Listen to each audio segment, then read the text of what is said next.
Welcome into the overtime segment for the Sports Source this week.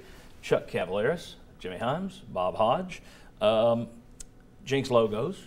Mention them because they bring you this segment every week. Jinx Logos and their owner, Jimmy Andrews, do an outstanding job. You hear me talk about them week after week after week. That's because I'm happy with them week after week after week. If you are trying to promote your company, to promote your business, if you want to give away, well, let's say you have an insurance agency and you want to throw out little plastic footballs with your name on them at the high school games this fall. You know who you need to call? Jinx Logos, Jimmy Andrews. Let's say you want to deck out your sales team all in jackets for the fall. Get your company logo right there. You know who you need to call? Jimmy Andrews and Jinx Logos. Trust me, I use them all the time. They're great. You'll be happy you called them. All right. Fall practice kicks off on Tuesday for Tennessee. We talked in today's show a little bit about how much hitting do you want to do, which new guys you want to see. I just want to know in this three simple questions, or just one simple question, 3 answers. That is, what are the 3 most important things for Tennessee to accomplish this August? I'm going to go with you've got to settle what your depth chart's going to be. You've got to determine, since you've got so many young players, you've got to figure out exactly who to have on the field. I think that's going to Let's get more specific. Okay, let's look at your defensive line rotation. There you go. You know, I think that you've got to figure out who are going to be your first 4 guys. You know, it's not as important, I think, as the offensive line as far as the depth is concerned, because you look like you have more good players.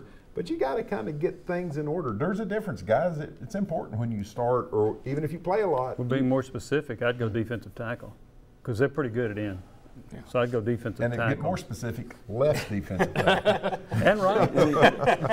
But the other thing about the defensive line rotation and figuring it out is you had a lot of guys out this spring. I mean, this spring it was mid-shift. Yeah. So it's also seeing who's back at what percentage and figuring out that. I think the defensive line rotation is a good one. Were you going to say something else on that point?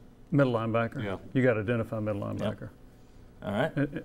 Go ahead. I have another one that's more generic, but it's you got to stay healthy. All right. My 3 are covered now. Yeah, you can. And when I say that, I mean, so you went into last season with a lot of depth at wide receiver, didn't you? Oops.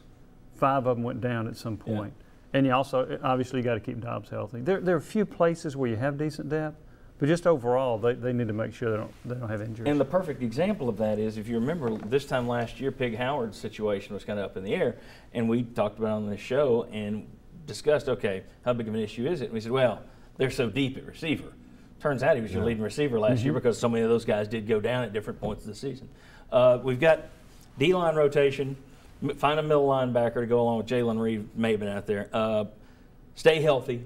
You know, that's 3. I had a 4th one that's just kind of in parentheses here. Let's see if you go there. Well, right now I want to know who's going to be your left tackle. I want to know if Drew Richmond is going to be able to emerge as that guy, and maybe you can, make some other changes along your offensive line.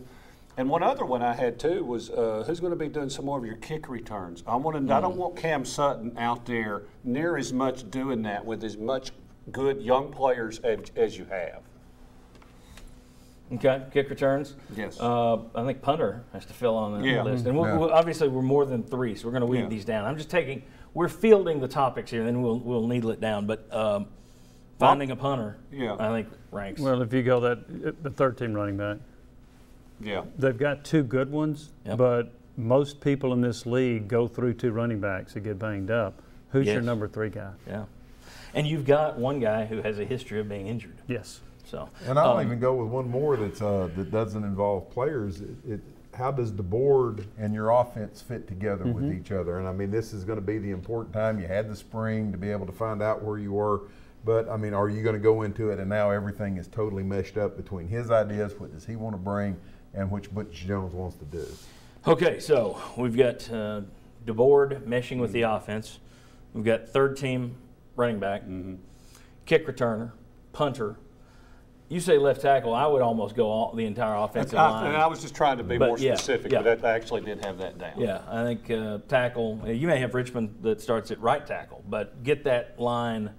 And again, I still think that as bad as that line looked at times last year, you don't want to start from scratch at every position there, because then you're going to get back to having 0 chemistry, and it looked horrible last year.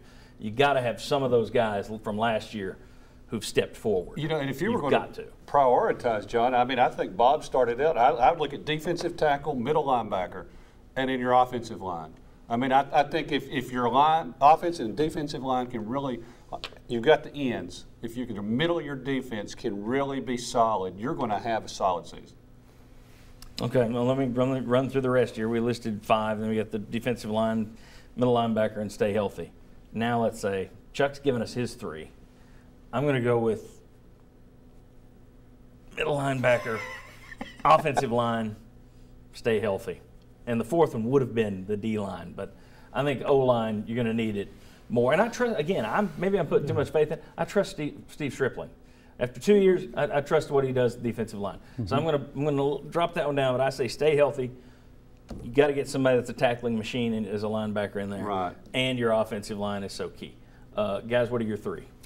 You know, even though I didn't say it as mine, I'm going to bump the offensive line up again. I always sound like a broken record, I think, but I'm going to go ahead and bump up the offensive line. And you talked me into the middle linebacker. You talked me into the middle linebacker, but I'm going to go defensive line rotation. That would be my 3rd. I'll credit Jimmy for talking into them. We both did. Okay. Yeah. Health, defensive line, health, middle linebacker, offensive line. Okay. I have more We're concerns on the about the same- offensive pretty line much than on the the same defensive page. line. Yeah. And I think we're all right there too. That 4th would probably be that D line. I think it would have been easier if I just said the top 4 because I think we all agree on the top 4. It's Yeah. just the 3.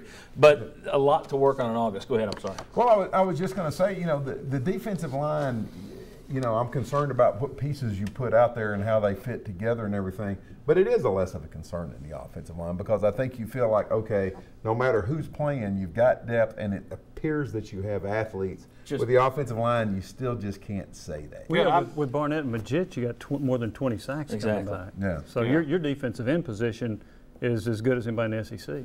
And I'm even thinking, too, fairly early in the season, lining up against Oklahoma and Arkansas, you better have somebody that can hold up, you know, your defensive tackles and that middle linebacker because that's going to be tested.